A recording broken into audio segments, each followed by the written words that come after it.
मुख्यमंत्री डॉक्टर मोहन यादव ने 11 गांव के नाम बदलने का ऐलान किया तो पूर्व मुख्यमंत्री दिग्विजय सिंह ने भी बड़ा बयान दे दिया।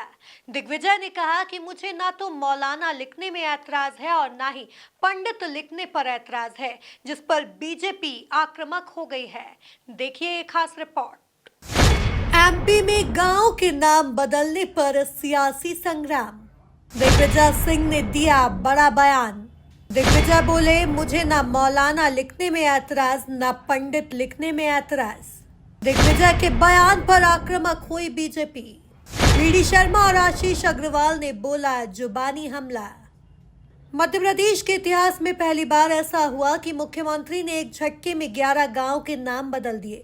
शाजापुर से सीएम मोहन यादव ने 11 गांव के नाम बदलने का ऐलान किया। इससे पहले भी उज्जैन की 3 जगहों का नाम बदल दिया था। अब इसे लेकर दिग्विजय सिंह ने बड़ा बयान दिया है। दिग्विजय ने कहा कि इसी मानसिकता ने देश का सत्यानाश किया है। हमें न तो मौलाना लिखने में ऐतराज है और न ही पंडित लिखने में ऐतराज है। इनके पास कोई इशू नहीं है तो नाम बदल रहे हैं। ये शायद उनके साथ होता होगा, हमारे साथ नहीं होता। सर, हमको ना पंडित लिखने में ऐतराज है, ना मौलाना लिखने के ऐतराज है, ना संत महात्मा लिखने के ऐतराज और सरदार लिखने में ऐतराज है, और फादर लिखने में कोई हमारे आर्क बिशप लिखने में ऐतराज नहीं है। ये मानसिकता जो है इसी ने सत्यानाश समाज का किया है और यही सत्यानाश पूरे देश का कर रहा है। ये मानसिकता मुख्यमंत्री जी आपसे उम्मीद नहीं थी। अब मुझे समझ नहीं आता ये राजनीति किस ओर लेके जा रहे हैं, नाम बदलने की राजनीति। भाई या तो इसका एक, जैसे उन्होंने एक आयोग बनाया, अभी आपने देखा पूरे राज्य के लिए परिसीमन एक आयोग बनाया, लेकिन आयोग का ऑफिस नहीं बना पाया आज तक। आयोग के क्या कार्य क्षेत्र होंगे ये नहीं पता। ऐसे ही यदि ये नाम परिवर्तन करना है तो इसका कोई मापदंड होना चाहिए। ऐसा नहीं होना चाहिए कि मुख्यमंत्री जी सो करके उठे, उनका अचानक से मन आया कि नहीं इस जगह का, इस गांव का नाम आज से ये नहीं, आज से ये होगा। ऐसा नहीं होता। कोई तयशुदा नियम होंगे, कोई तरीका होगा कहाँ नाम बदल सकते हैं कहाँ नहीं, उसका एक बाकायदा आयोग या कमेटी का गठन होना चाहिए। मेरे को लगता है ऐसे मनमाने तौर पर कार्य करना अच्छी बात नहीं है।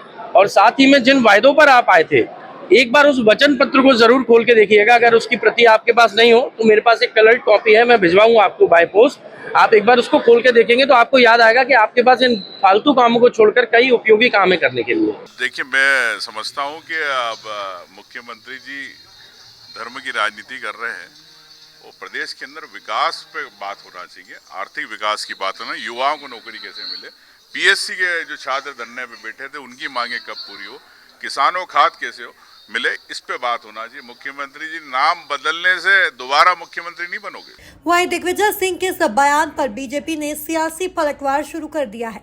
प्रदेश अध्यक्ष वीडी शर्मा और प्रदेश बीजेपी मीडिया प्रभारी आशीष अग्रवाल ने दिग्विजय पर तुष्टीकरण की राजनीति करने का आरोप लगाया है। देश का सत्यानाश किस मानसिकता ने किया है ये समाज जानता है कि इनके मौलाना लिखने की जो प्रवृत्ति है और इनके मन के अंदर भाव जो मौलाना के हैं, उसने ही देश को तुष्टीकरण करने का काम इन्हीं लोगों ने किया है। इसलिए दिग्विजय सिंह को अगर ये गर्व है कि वो मौलाना लिखने में अपने आप को गर्वित महसूस करते हैं तो लिखें, क्योंकि आपके खून में भी जिस प्रकार के भाव दिखाई देते हैं, तो अंग्रेजों के फूट डालो, राज करो की नीति दिखाई देती है, तुष्टीकरण के लिए आप मौलाना को अडॉप्ट करते हैं, पोस्ट वोट बैंक की पॉलिटिक्स के लिए। तो दिग्विजय सिंह का मूल कैरेक्टर ही ये है, वो कभी मौलाना की आलोचना नहीं करते, लेकिन हिंदुत्व की आलोचना करते हैं, हिंदुत्व पर प्रहार करते हैं, हिंदुत्व के लेकर के इस प्रकार के भाव पैदा करते हैं। दुनिया जानती है आपको। दिग्विजय सिंह जी, आप किसके सिपह सालार हैं ये तो लोग जानते हैं।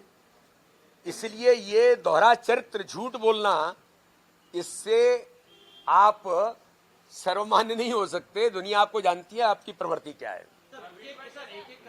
कि नाम के अतिरिक्त दिग्विजय सिंह जी का चरित्र तो तुष्टीकरणवादी रहा ही है और सदैव उन्होंने समाज को बांटने का प्रयास किया। इसके अतिरिक्त सनातन और हिंदुत्व से सदैव उनका बैर रहा है। उन्होंने लगातार भगवान श्री राम को काल्पनिक कहा, हिंदुओं को आतंकवादी बताया। तो सदैव हिंदुओं को अपमानित करने वाले, अल्पसंख्यक समाज को तुष्टीकरण की राजनीति के कारण खुश करने वाले दिग्विजय सिंह इस तरह की बातें कर रहे हैं, ये कोई आश्चर्यचकित करने वाली बात नहीं है। गौरतलब है कि सीएम मोहन प्रदेश के गांव के ताबड़तोड़ नाम बदल रहे हैं, जिसके बाद प्रदेश की जनता कह रही है कि मोहन यादव ने तो उत्तर प्रदेश के मुख्यमंत्री योगी आदित्यनाथ को भी पीछे छोड़ दिया। Bureau report, MP news, Bhopal.